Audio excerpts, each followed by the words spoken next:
নমস্কার, আমি বৈশাখী। শিল্প সাহিত্য বাই বৈশাখী চ্যানেলের সকল শ্রোতা বন্ধুদের স্বাগত জানাই। আজ আপনাদের বলবো সম্পূর্ণ ভিন্ন স্বাদের একটি গল্প, জেন্টলম্যান। প্রাপ্তবয়স্ক শ্রোতা বন্ধুদের জন্য গল্প পাঠ এবং লেখায় আমি বৈশাখী বিশ্বাস দেবনাথ। গল্পটি প্রথম থেকে শেষ পর্যন্ত শুনবেন। ভালো লাগলে অবশ্যই লাইক করবেন, কমেন্ট করবেন, শেয়ার করবেন এবং আপনাদের প্রিয় চ্যানেল শিল্প সাহিত্য বাই বৈশাখী সাবস্ক্রাইব করে বেল বাটন প্রেস করে পাশে থাকতে একদম ভুলবেন না। বন্ধুরা, শিল্প সাহিত্য বাই বৈশাখী এখন চলে এসেছে ইউটিউব মিউজিক পডকাস্টে। ইচ্ছে করলে আপনারা সেখান থেকেও গল্প শুনতে পারেন এবং আপনাদের ব্যক্তিগত মতামত আমার সঙ্গে শেয়ার করতে পারেন। আজ আপনাদের বলবো সম্পূর্ণ ভিন্ন স্বাদের ভিন্ন আঙ্গিকের একটি গল্প, জেন্টলম্যান। গল্প পাঠ এবং লেখায় আমি বৈশাখী বিশ্বাস দেবনাথ। যাদের ভালো লাগবে না তারা দয়া করে এড়িয়ে যাবেন। গল্পটি প্রাপ্তবয়স্ক শ্রোতা বন্ধুদের জন্য।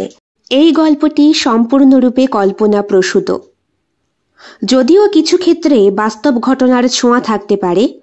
এটি লেখকের কল্পনার সাথে মিশ্রিত একটি সৃষ্টিশীল উপস্থাপন। গল্পটি কোনো ব্যক্তি, ঘটনা বা প্রতিষ্ঠানের সাথে মিলে গেলে তা নিতান্তই কাকতালীয়। এই গল্প শুধুমাত্র বিনোদনের উদ্দেশ্যে তৈরি করা হয়েছে।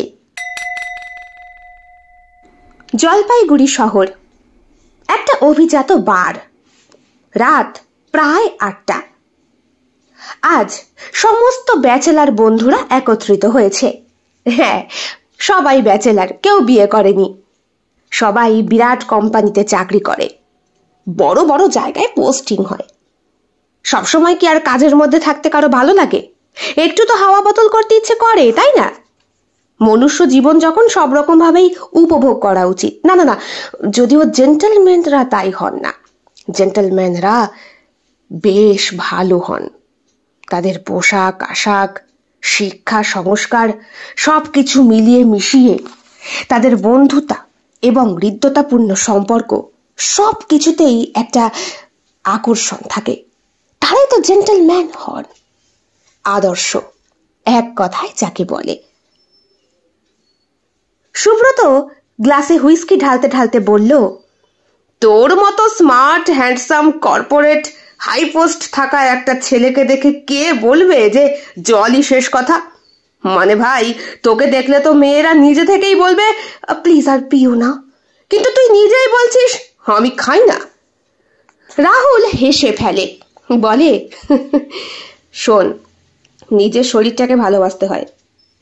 আমি রিসার্চ করি কেবল কোম্পানির জন্য নয়, নিজের জন্যও কিছুটা। মাথা ঠান্ডা না থাকলে সিদ্ধান্ত ভুল হয়, তাই স্রেফ জলেই বাঁচি। জলই তো জীবন। অরিত্র কয়েক প্যাক গলায় ঢেলে ফেলেছে অলরেডি। বলল, তাহলে শোন, তোদের কথা শোনার আগে একটা চিয়ার্স হোক। রাহুলের ওই জলের গ্লাস দিয়েই হোক, কি বলিস? সবাই হেসে গ্লাস তুলল। ঠিক তক্ষুনি বার কাউন্টারে বসে থাকা একটা মেয়ের নজরে পড়ে রাহুলের দিকে। সে ধীরে ধীরে টলতে টলতে এগিয়ে আসে। মেয়েটির নাম অরণ্যা, বড়লোক বাবার সন্তান, মুক্তমনা, কিন্তু আদরের মধ্যে থেকেও যেন একা। একরকম উন্মুক্ত, নজর কাড়া, প্রায় সমাজের নিয়ম ভেঙে চলা পোশাক পরেই সে বান্ধবীদের সঙ্গে রীতিমতো হাসি, গল্প, ঠাট্টা করছে আর মদ খাচ্ছে। গভীর চোখে তাকিয়ে টলমল পায়ে এগিয়ে আসে অরণ্যা। এটা কি বলে রাহুলের হাত থেকে জলের গ্লাসটা নিয়ে গলায় ঢেলে দেয়। এত পেক খেয়ে ফেলেছে যে চলার শক্তিটা পর্যন্ত নেই। বান্ধবীদের হাতের গ্লাসটা প্রায় শূন্য করে এখন এসেছে রাহুলের কাছে হস্তক্ষেপ করতে। রাহুল এতটাই হ্যান্ডসাম পুরুষ যে বান্ধবীদের মহলে প্রত্যেকেই একটু কানাঘুষো করছিল, কিন্তু অরণ্যা যেহেতু সব থেকে সুন্দরী তাদের মধ্যে, তাই ভালো ফুলটা ওকেই বেছে নিতে হবে। ইস, শুধু জল খাচ্ছ? হ্যাঁ, এটা কি তোমার ডায়েটের অংশ, নাকি তুমি অন্য গ্রহের মানুষ? অরণ্যার কণ্ঠে হাসির শব্দ শুনে বাকি বান্ধবীরাও হাসে। রাহুলও অনেকটাই হেসে ফেলে, বলে, দুটোই হতে পারে, তবে এখন শুধু জলটাই চাই। রাহুল আবার হাতে একটু গ্লাসে জল ঢালে। ঠিক তখনই রাহুলের হাত থেকে গ্লাসটা নিয়ে আবার খেয়ে ফেলে অরণ্যা। গ্লাস খালি করে সবার দিকে তাকিয়ে নাটকীয় ভাবে বলে, এতেও জল ছিল? ছি, আমি তো ভাবলাম প্রথমে হয়তো তেষ্টার চোটে খাচ্ছ, তুমি বারে জল খেতে এসেছো। কেন, বাড়িতে তোমার খাবার জল নেই? অরণ্যার চোখে এক ধরনের অবজ্ঞা আর কৌতুক। এটা খেয়ে তো তুমি মনে হচ্ছে পুরো পাপ ধুয়ে ফেলছো বুঝি। রাহুলের বন্ধুরাও হেসে লুটোপুটি খায়, কেউ কেউ চমকে ওঠে, কিন্তু রাহুল স্থির, চোখে বিন্দুমাত্র বিরক্তি নেই। স্থিরতা রেখে গলায় অনেকটা দার্শনিক ভাব ফুটিয়ে সে বলে, হ্যাঁ এটা জল, কিন্তু এত নোংরা নয়। শরীরে তৃষ্ণা মেটাতে পারে এটা, কিন্তু মন পরিষ্কার না থাকলে সব পানি ওই বিষ। হাসি মুখটা সবারই থমকে যায়। অরণ্যা কিছুক্ষণ চুপ করে তাকিয়ে তারপরে ফ্যাল ফ্যাল করে হেসে ফেলে। তোমার মতো ছেলে এই শহরে বড়ই বিরল। তুমি কি জানো, এই একটা জল গ্লাসেই আমার সমস্ত অহংকার ডুবে গেল। সরি গাইস, তোমরা আনন্দ করো। এই অরণ্যা, কি করছিস? চিনিস না, জানিস না একটা লোকের সঙ্গে এইভাবে কেউ কথাবার্তা বলে? আরে চার, দেখ জল খেতে বারে এসেছে। আমার জীবনে প্রথম দেখা এমন একজন জেন্টলম্যান। এমন হাসি হাসছে অরণ্যা, ওর বান্ধবীরাও ওকে ধরতে পারছে না। কিন্তু রিটার কণ্ঠে সবাই বলল, না না, তুমি কেন ওর হয়ে ক্ষমা চাইছো? তাছাড়া ও তো পুরো মাতাল হয়ে গেছে, তুমি ওকে নিয়ে যাও। কি করে যে নিয়ে যাবো? কত বারণ করেছি, এত খাস না, মাথায় চলে যাবে, তাও কথা শুনবে না। রিটার সঙ্গে আরো বেশ কয়েকটা বান্ধবী এগিয়ে আসে।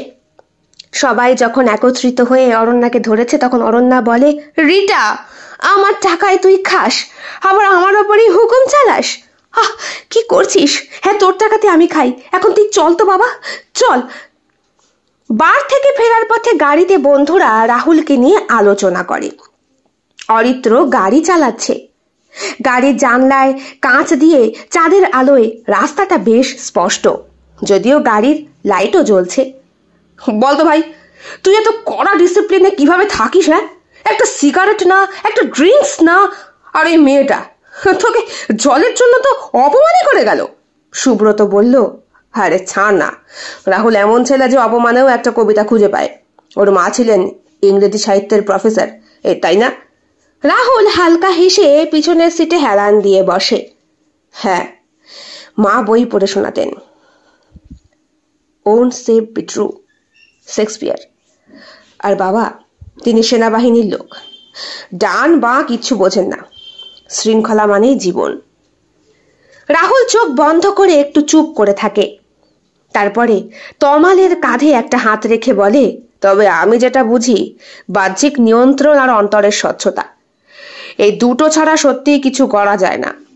তাই আমি পান করি না, কারণ আমি নিজের ওপর নিয়ন্ত্রণ রাখতে ভালোবাসি। তুই পারিসও ভাই, তোকে নিয়ে গর্ব করতে হয়। কথাটা বলল তমাল। কিছুদিন আগেই অফিসে তমালের সঙ্গে রাহুলের একটা প্রজেক্ট নিয়ে বিরাট তুলকালাম বেঁধে গিয়েছিল। ওরা দুইজনই একদম সমান কাজে কর্মে, দুইজনই সুদর্শন সুপুরুষ। তবে তমালের একটু নেশা আছে, যেটা রাহুলের নেই, এই যা পার্থক্য। তমাল বলল, মাঝে মাঝে তোর কাজের ওপরে আমার হিংসে হয়।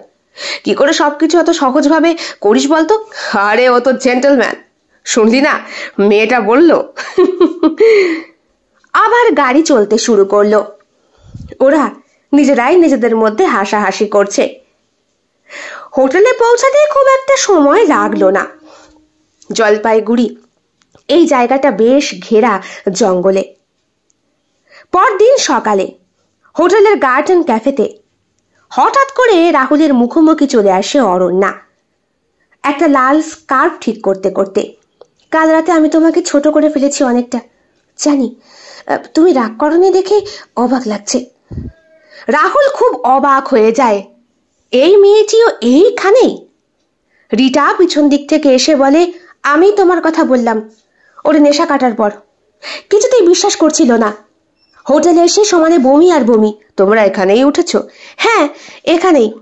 আসলে এটা ওর বাবারই, মানে ওর বাবার এই সম্পূর্ণ রিসোর্টটা উনি সব ঠিকঠাক করে দিয়েছেন। আমরা মাঝে মধ্যেই ঘুরতে যাই তো। হ্যাঁ, রিটা আর আমার বাবার বন্ধু, মানে রিটার বাবা, একসাথে। আমার বাবা আর রিটার বাবা ওই একই সঙ্গে বিজনেসটা শুরু করেছিলেন।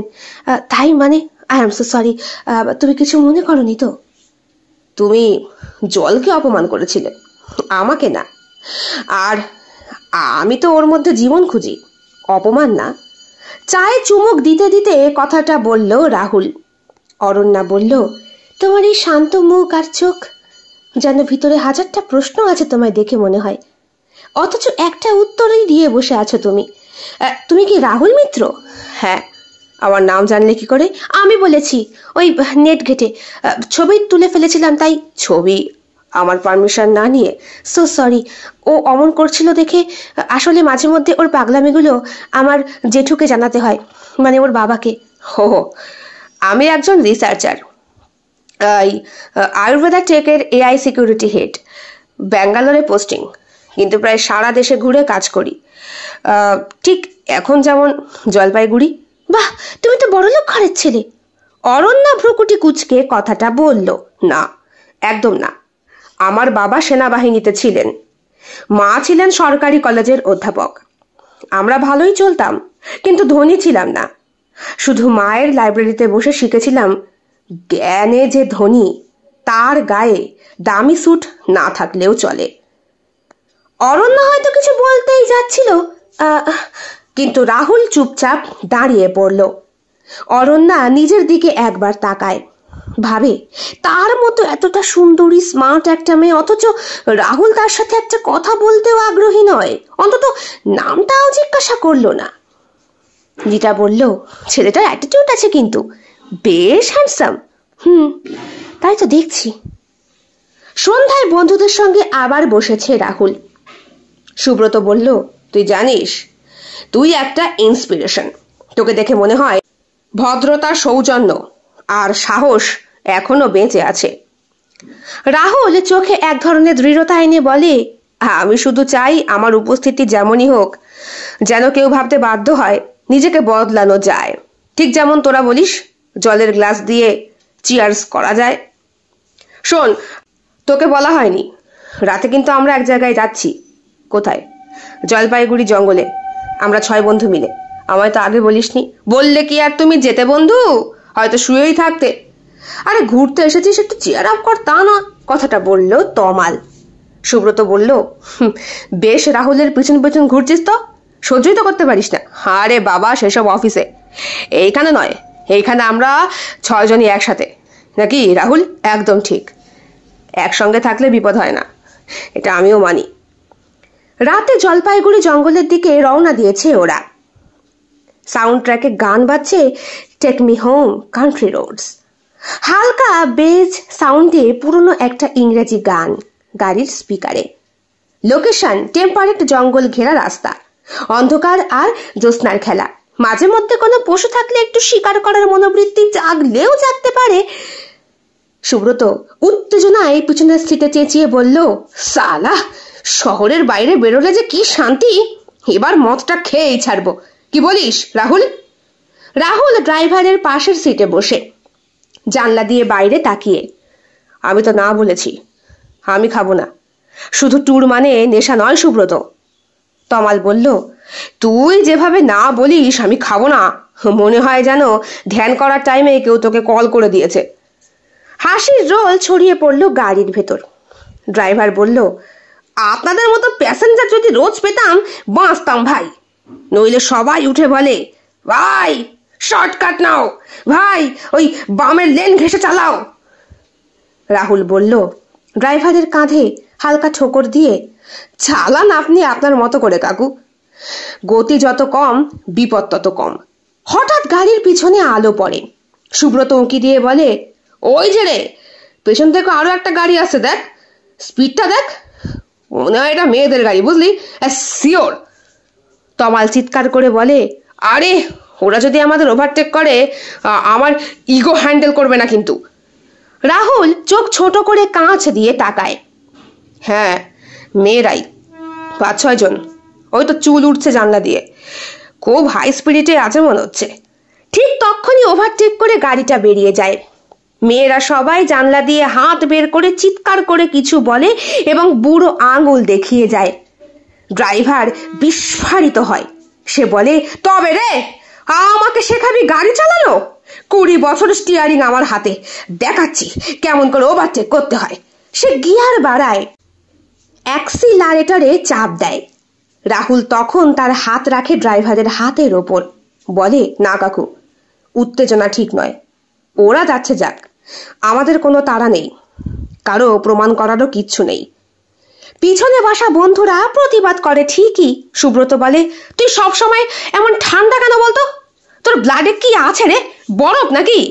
রাহুল হালকা হেসে বলে, বাবা ছিলেন আর্মিতে, ওনার হাত ধরে শিখেছি। প্রথমে পরিস্থিতি বোঝো, তারপর প্রতিক্রিয়া দাও। আর মা বলতেন, হেরে যাওয়াটা যদি শান্তি দিয়ে হয়, জিতবে সময়। তমাল চুপচাপ ছিল, বলে, ঠিকই বলিস, ওই মেয়েগুলো তো যেমন আনন্দে ছিল তেমন স্পিডে হারিয়ে গেল। আমরা যদি পাল্টা দিতাম, কেউ জানে না গাড়িটা গাছের সঙ্গে না ধাক্কা খেত।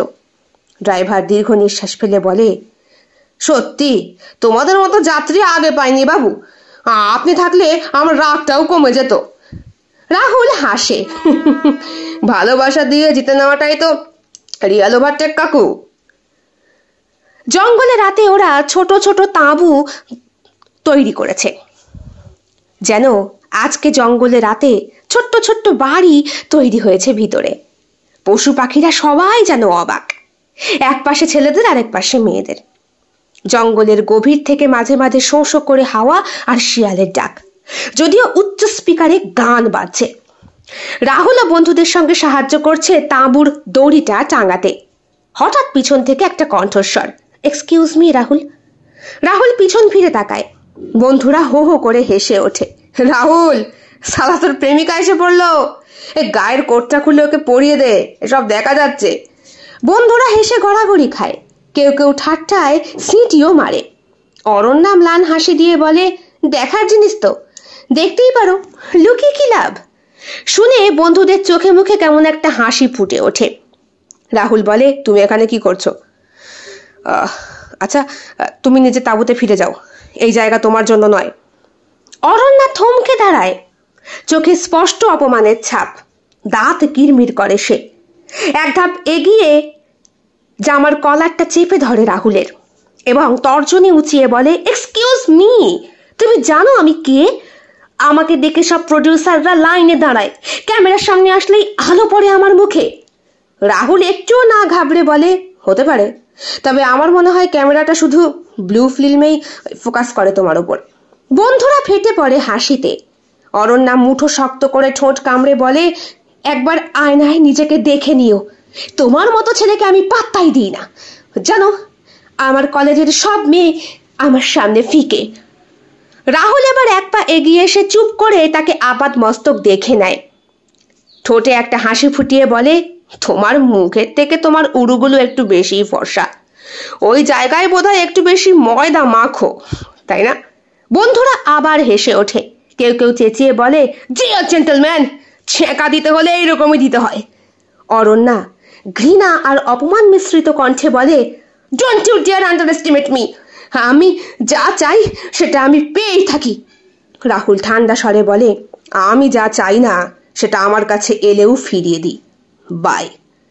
অরণ্যা দাঁড়িয়ে থাকে, চোখে আগুন।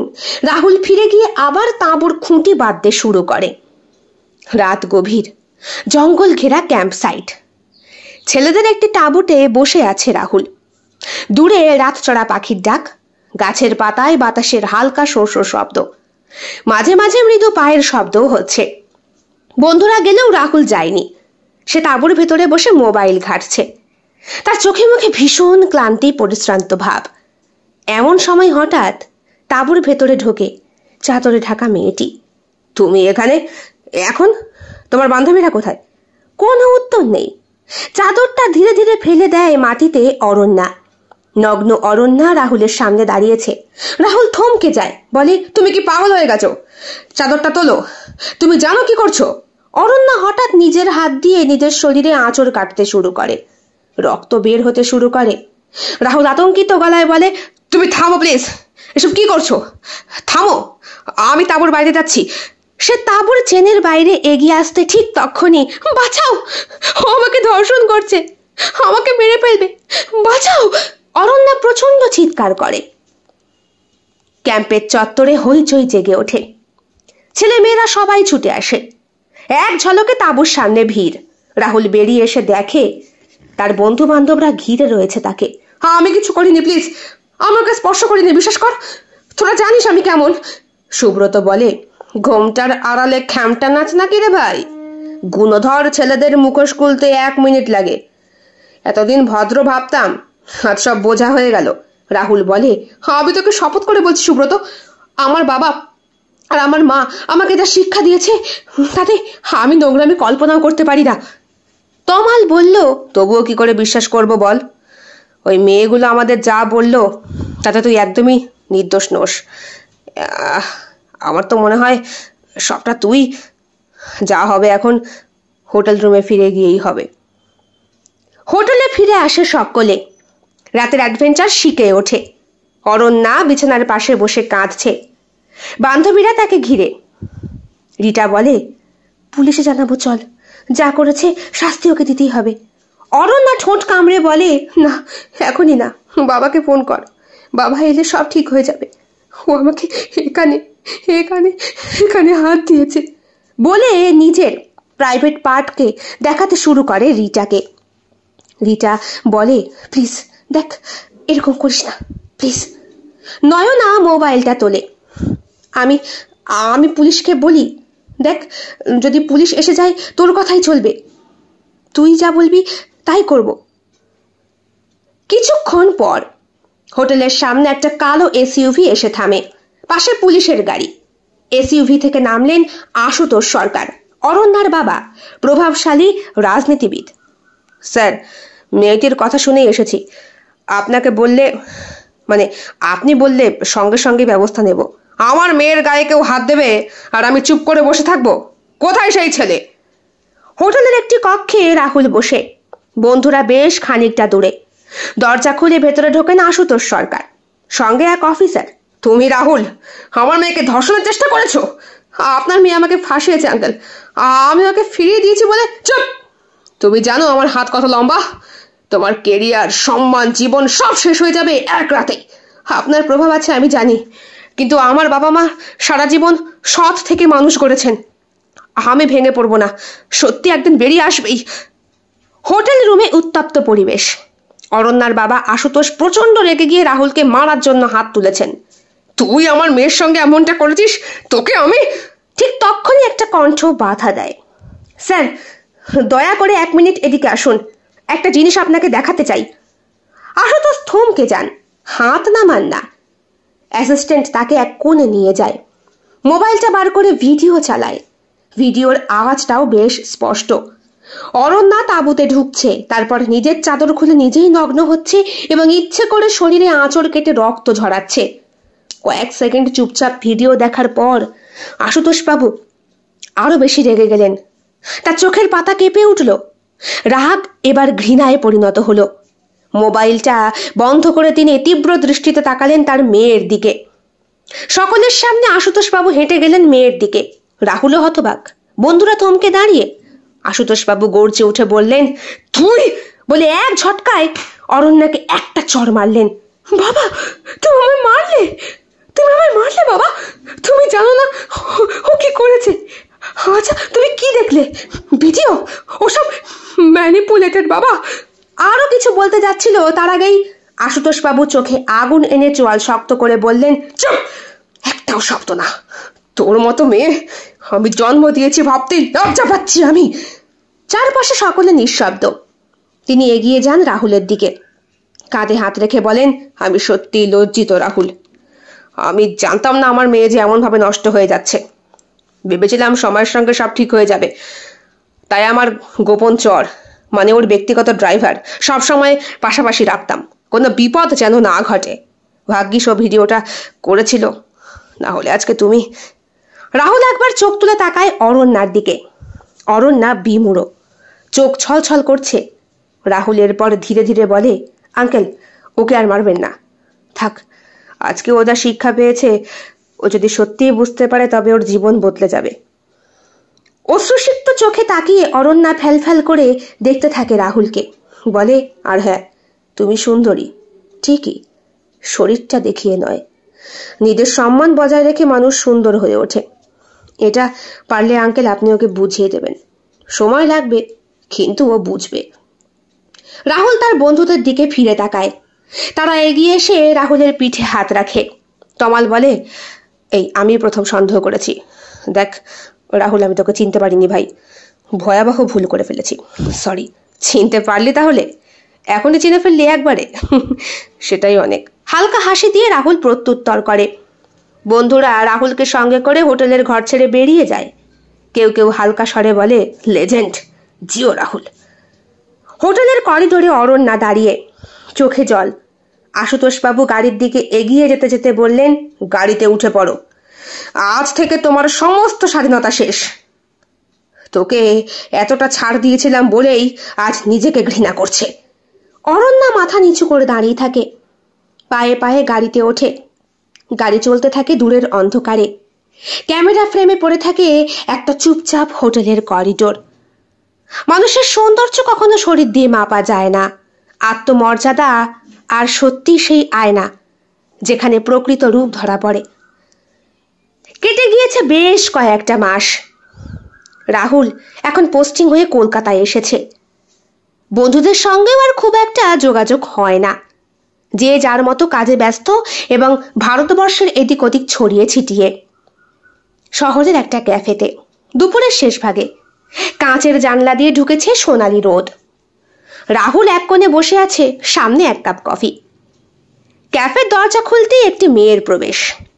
গোলাপি শাড়ি, কপালে ছোট্ট টিপ, চোখে মুখে আশ্চর্য রকম শান্ত হাসি। বন্ধুদের সাথে কথা বলছে এসে। একটা টেবিলে বসলো।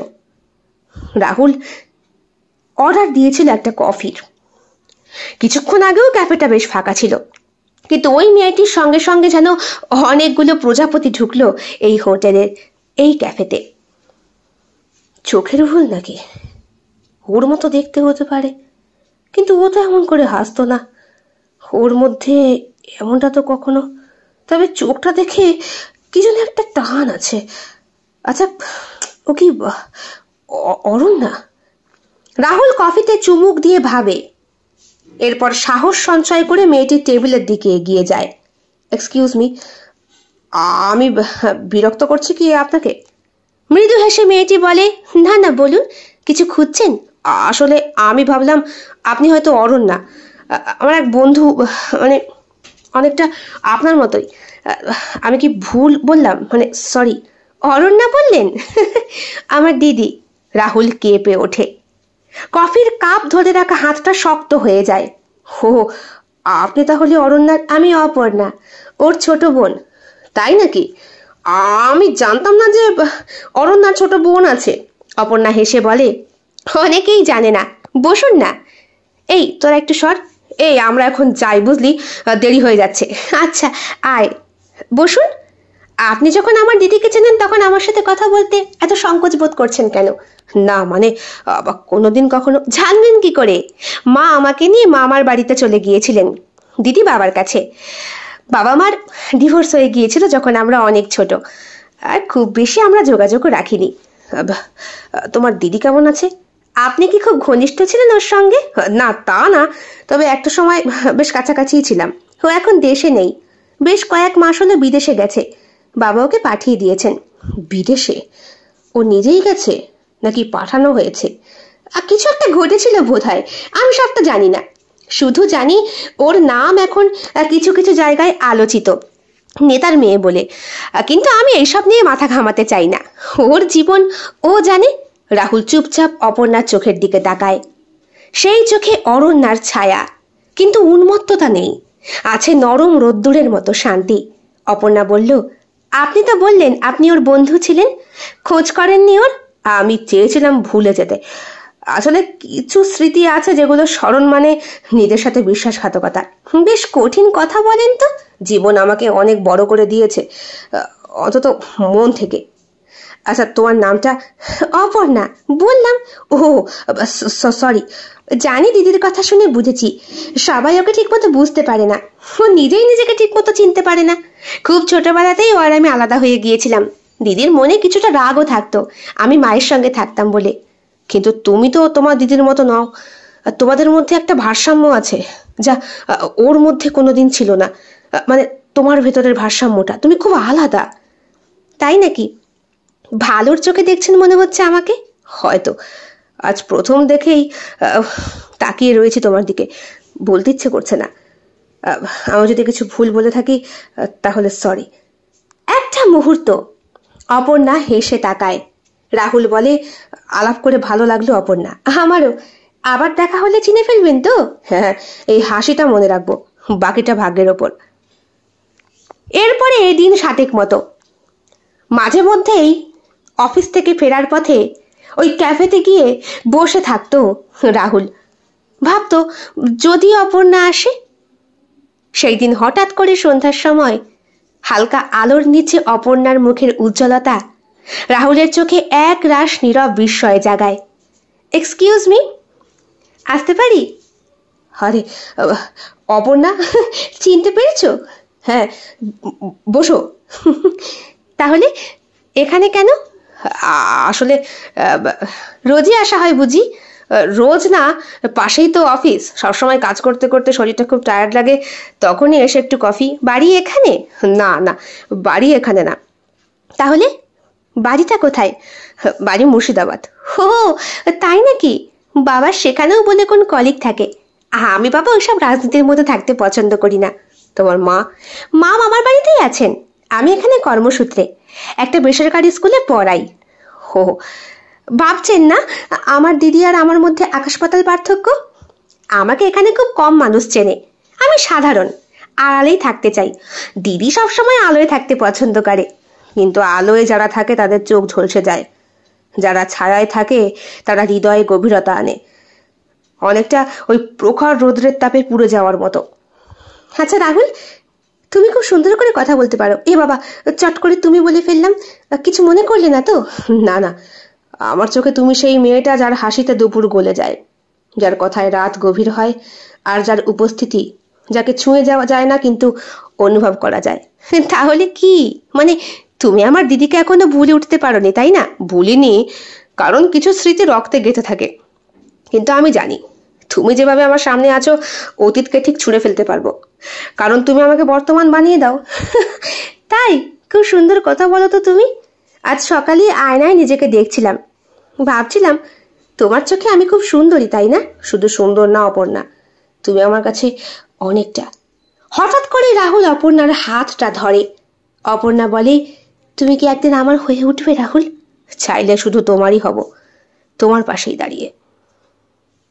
আশুতোষ বাবুর বাড়িতে আজ বিয়ের ধুম লেগেছে। অপর্ণা আয়নার সামনে বসে মেকআপ আর সুন্দর সোনায় মোড়া শাড়িতে, লাল টুকটুকে সেই বেনারসিতে অপরিচিত লাগছে নিজেকে। মা দাঁড়িয়ে রয়েছেন পাশে। দরজা খুলে আশুতোষ বাবু প্রবেশ করলেন, পরনে পাঞ্জাবি ও হালকা জহরকোট। বললেন, এই তো আমার ছোট্ট সোনা, আজ বউ হয়ে গেছে। মা একটু মুখটা দেখা। বাবা, বিয়ে এখনো হয়নি, এখনই পান সরাবো না, বুঝেছ? একটু খুলে দেখা তোর বাবাকে। কত বছর পর আবার তোর বিয়ের মাধ্যমে আমরা দুইজন একসঙ্গে দেখা করলাম। মায়ের চোখে মুখে অশ্রুধারা আনন্দ হয়ে ঝরে পড়ে। তুই জানিস, আমি কখনো ভাবতে পারিনি যে রাহুলের স্ত্রী হবি তুই। খুব ভালো ছেলে রে মা। আর তোর মায়ের কাছেই বা কি আর বলবো। দেখ, আমায় পারলে তোরা ক্ষমা করে দে। বাবা, দিদি আসবে না? দিদি? তোর দিদি এখন ইউরোপে আছে, নিজের খেয়াল খুশিতে, নিজের সিদ্ধান্ত নিজেই, যদিও ওকে পাঠানোর সিদ্ধান্তটা আমি নিয়েছি। গায়ে হলুদের পর্ব যখন হয়েছিল রাহুলের বাড়ি, তখন বিকেল 3টে। সাজ সাজ রব, সারা বাড়িতে লোকজন ভর্তি। এতদিন পর শেষ পর্যন্ত রাহুলের বিয়ের ফুলটা ফুটল। সমস্ত বন্ধুরা বিয়ে করে সংসার করছে, সন্তানের বাবাও হয়েছে অনেকে। সন্ধ্যের পরে শেরওয়ানি গায়ে চাপিয়ে আয়নার সামনে দাঁড়ায় রাহুল। তমাল বলে, আরে কেমন লাগছে দেখ, হ্যাঁ একেবারে দশকের সেরা বর লিখবো নাকি? হ্যাঁ দূর, জানিস এসব বলিস, আমার এমনিতেই ভেতরে ভেতরে একটা উত্তেজনা কাজ করছে। যেই মেয়েটাকে হঠাৎ করে দেখলাম সে আমার জীবনটাকে ভালোবাসায় ভরিয়ে দিল। আরে বাবা, ঠিক আছে ঠিক আছে, অপর্ণা আসলে তোর ভাগ্য। ভাগ্য? ভাগ্যই তো, না হলে আমি ওকে পাই, এমন কপাল আমার হয়। একটা রিসোর্ট সাজানো হয়েছে রাজকীয় সাজে। বিশাল খোলা প্রাঙ্গণ, মঞ্চে ছাদনাতলা তৈরি হয়েছে। সাজসজ্জায় মোগল ও বাঙালি ঐতিহ্যের মেলবন্ধন। মেঘলা আকাশ যেন ওই শুভ মুহূর্তের সৌন্দর্যে ঈর্ষান্বিত।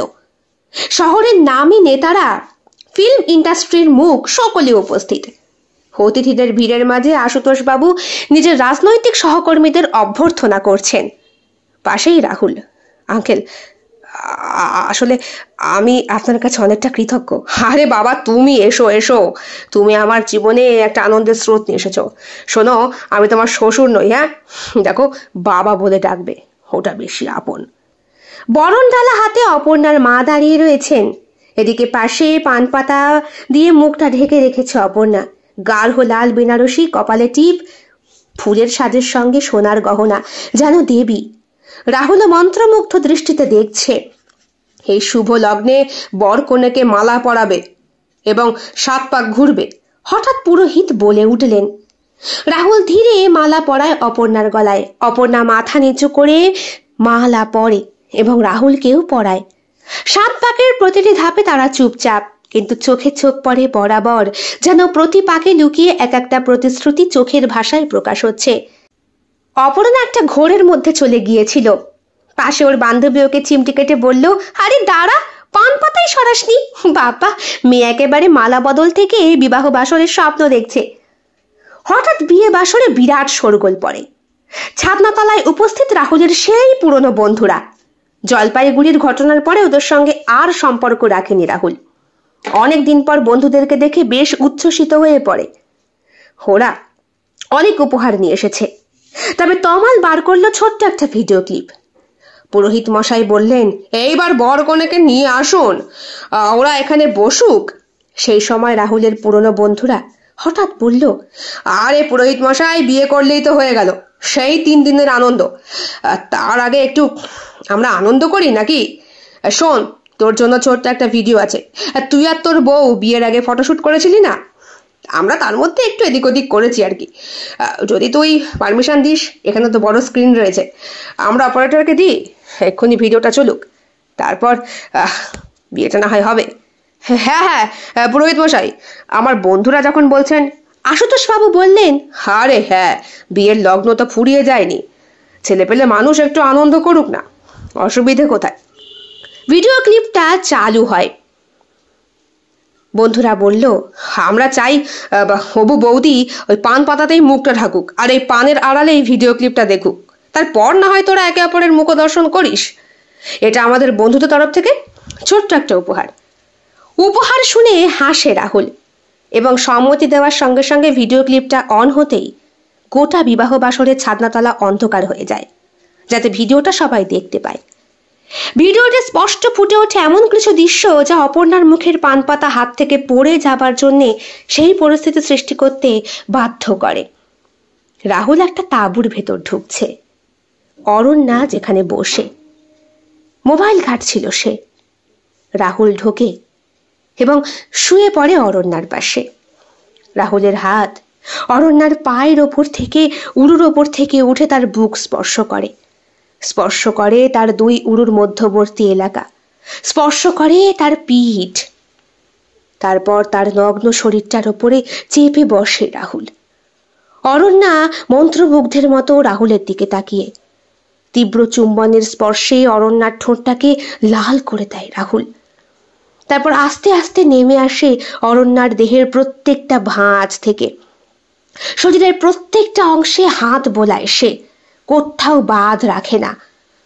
আচমকাই অরণ্যার কানের কাছে ঠোঁট নিয়ে রাহুল এমন কিছু একটা বলে যে অরণ্যার চোখ দুটো জ্বলে ওঠে। কিন্তু সেই কথাটা বেশ স্পষ্ট।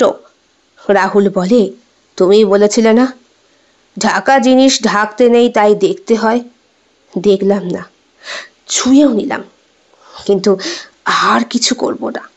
দেখি তুমি দুনিয়ার সামনে কি করে প্রমাণ করো যে আমি তোমাকে ধর্ষণ করেছি। স্পর্শ করাটাও যে একটা অপরাধ। এর পরের দৃশ্য সবার জানা। রাহুল চুপ করে নিজের জামা কাপড় ঠিক করে তাঁবুতে ফিরে এসে মোবাইল ঘাটে। ফেটে পড়ার আগে অরণ্যা ছুটে যায় রাহুলের তাঁবুতে এবং নিজের পোশাক উন্মুক্ত করে নিজের শরীরে আঁচড় কাটতে শুরু করে। ঘটনার আকস্মিকতায় রাহুল বেশ ভয় পায়। অপর্ণা ছুটে এসে রাহুলকে একটা চড় মারে।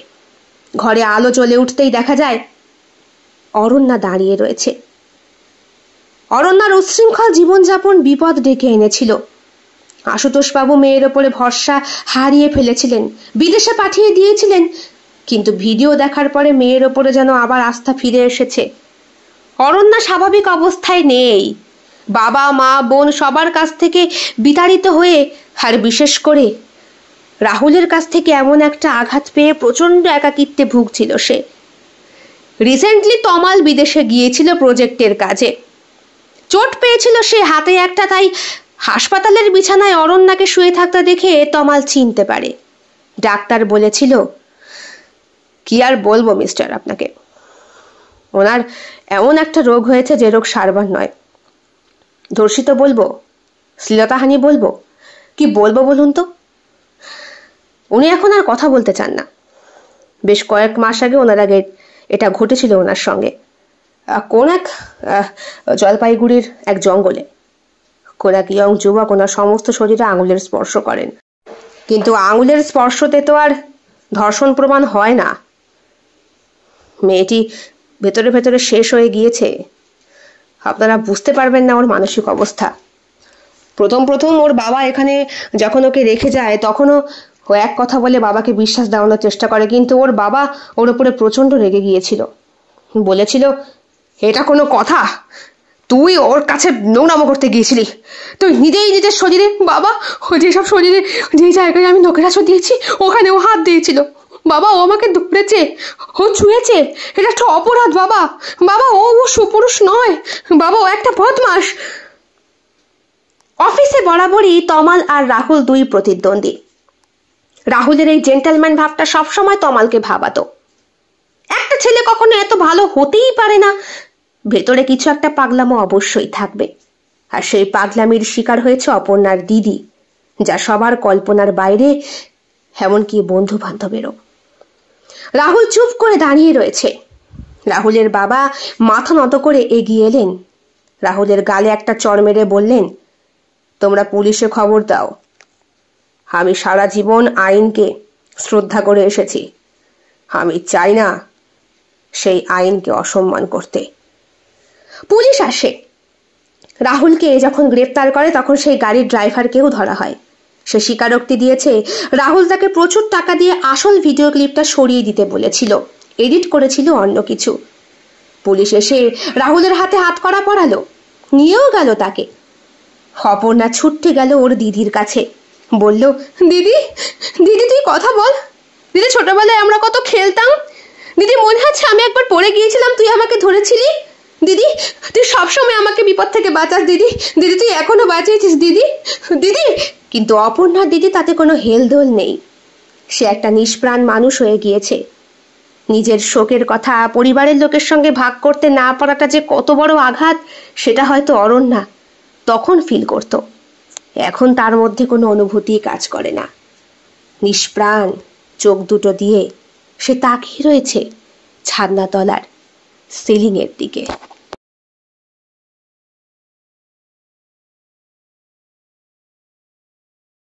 কেমন লেগেছে আজকের গল্প কমেন্ট বক্সে কমেন্ট করতে একদম ভুলবেন না।